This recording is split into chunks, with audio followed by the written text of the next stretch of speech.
If you don't understand the destruction, if you don't understand the destruction of Planned Parenthood offices, and you don't understand the wall that we're going to build on the southern border of the United States, you haven't read the book The Birth Dearth by Ben Wattenberg.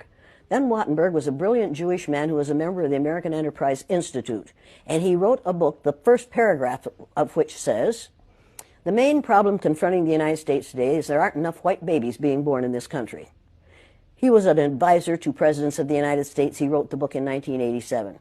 He says if we don't change this and change it rapidly, white people will lose their numerical majority in this country, and this will no longer be a white man's land. Now, I'm not misrepresenting this. I'm telling you exactly, almost exactly what he says.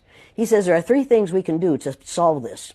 Number one, we could pay women to have babies, as they have been doing in Western European nations for years. Then he says, and these are his words, not mine, unfortunately, we would have to pay women of all colors to have babies, so we don't want to do that. He says the second thing we could do is increase the number of legal immigrants that are allowed into this country every year. Then once again he says, unfortunately, the vast majority of those wanting to come to this country today are people of color, so we don't want to do that. The third thing he says, and women had better pay attention to this, 60% of the fetuses that are aborted every year are white. If we could keep that 60% alive, that would solve our birth dearth.